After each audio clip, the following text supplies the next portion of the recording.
जल ही जीवन है। यह हमारी हर एक चीज़ में बहता है। उस गिलास में जो हम पीते हैं, उन खेतों में जो हमें खाना देते हैं और उन तालाबों में जहाँ हमारी मछलियाँ पलती हैं। लेकिन सोचिए, जब यही जीवन रेखा खामोश हो जाए, और खतरनाक भी। भारत के ग्रामीण इलाकों में और खासकर बिहार में पानी की गुणवत्ता एक अदृश्य संकट बन चुकी है। लोग इसे हर दिन इस्तेमाल करते हैं, लेकिन बहुत कम लोग जानते हैं कि क्या ये वाकई सुरक्षित है। दूषित पानी कोई चेतावनी लेकर नहीं आता।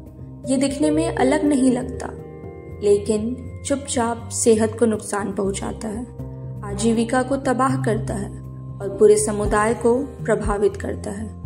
यह बीमारियां लाता है, यह फसल की पैदावार घटाता है, यह मछलियों को मार देता है, यह पशुओं को नुकसान पहुंचाता है और सबसे अहम, यह हमारे स्वास्थ्य और भविष्य को जोखिम में डालता है। इसीलिए पानी की गुणवत्ता की निगरानी सिर्फ जरूरी नहीं, बल्कि अति आवश्यक है। नेचर डॉट्स में हम मानते हैं कि लोगों को ये जानने का हक है कि उनके पानी में क्या है, क्योंकि जानकारी ही पहला कदम है बदलाव की ओर। यही सोच है एक्वानर्ज चैंपियंस पहल के पीछे। इस प्रोग्राम के तहत हम स्थानीय समुदायों को, खासकर युवाओं और महिलाओं को वाटर क्वालिटी चैंपियंस बनने के लिए प्रशिक्षित करते हैं। साधारण टेस्टिंग किट्स और एक्वानर्ज ऐप की मदद से वे अपने पानी की जांच करना, उसके परिणामों को समझना और अपनी सेहत और आजीविका की रक्षा के लिए कदम उठाना सीखते हैं। जब हम बिहार के गया जिले के एक गांव शादीपुर पहुंचे, बिहार जहां जमीन के नीचे के पानी में आर्सेनिक, फ्लोराइड और आयरन की अधिक मात्रा 38 में से 31 जिलों में एक गंभीर स्वास्थ्य संकट बन चुकी है, तो हमने आदेशों से शुरुआत नहीं की, हमने सुनने से शुरुआत की। हम किसानों, महिलाओं और युवाओं के साथ बैठे। हमने उनसे उनके समुदाय, उनकी रोजी रोटी, उनके पानी और उन दिक्कतों के बारे में पूछा जो वो रोज झेलते हैं। खराब होती फसलें, मरती मछलियाँ और वो पानी जिस पर अब भरोसा नहीं। और जवाब मिले कहानियों की शक्ल में। मिट्टी की उपजाऊ शक्ति घट रही है, भूजल स्तर गिर रहा है, मौसम बदल रहे हैं और उनके साथ पानी भी। जब हमने उन्हें सुना, तब अगला कदम था सीखना, वो भी करके। हमने पानी की गुणवत्ता की निगरानी पर एक ट्रेनिंग सत्र आयोजित किया।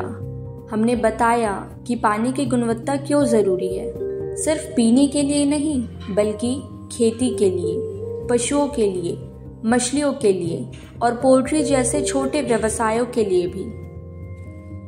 हमने सिखाया कि कैसे अलग अलग पैरामीटर्स की जांच की जाती है। हर एक हमें कुछ महत्वपूर्ण बताता है। अगर पानी में भारी धातुएं हैं, जैसे लेड या आर्सेनिक, तो वे पीने योग्य नहीं हैं और गंभीर बीमारियां ला सकता है। अगर नाइट्रेट की मात्रा ज्यादा है, तो वो पशुओं को नुकसान पहुंचाता है और शिशुओं में ब्लू बेबी सिंड्रोम का कारण बन सकता है। अगर अमोनिया अधिक है, तो तालाब की मछलियों के लिए हानिकारक हो सकता है। अगर खेतों में पोषक तत्वों का संतुलन गड़बड़ है, तो फसलें कमजोर होती है और मिट्टी खराब हो सकती है। और सबसे ताकतवर बात ये रही, समुदाय सिर्फ दर्शक नहीं बना, उन्होंने हिस्सा लिया, सवाल पूछे। जब गांव वालों ने अपने ही हाथों से अपने पानी की जांच की, तो अदृश्य को उन्होंने पहली बार देखा। कई लोगों के लिए ये पहला मौका था जब पानी का विज्ञान उनकी रोजमर्रा की जिंदगी से जुड़ता दिखा। यही वो पल था जब बदलाव की शुरुआत हुई, सिर्फ जागरूकता नहीं, बल्कि सशक्तिकरण की भी। शादीपुर में जो हमने देखा, वो सिर्फ एक प्रशिक्षण सत्र नहीं था, वे एक मोड़ था, एक ऐसा क्षण जब लोग सिर्फ पानी की उपभोक्ता नहीं रहे, वे उसके संरक्षक बन गए। यही है एक्वानर्ज चैंपियंस पहल का मकसद, गांव-गांव में एक ऐसी पीढ़ी तैयार करना जो पानी को समझे, सशक्त हो और उसकी देखभाल करे। क्योंकि जब लोग अपने पानी को समझते हैं, तो वे उसकी रक्षा कर सकते हैं, और जब वे पानी की रक्षा करते हैं, तब वे अपने स्वास्थ्य, अपनी आजीविका और अपने भविष्य की भी रक्षा करते हैं। अपने पानी की सेहत जानने के लिए एक्वानर्ज ऐप में पानी की गुणवत्ता का डेटा दर्ज करें।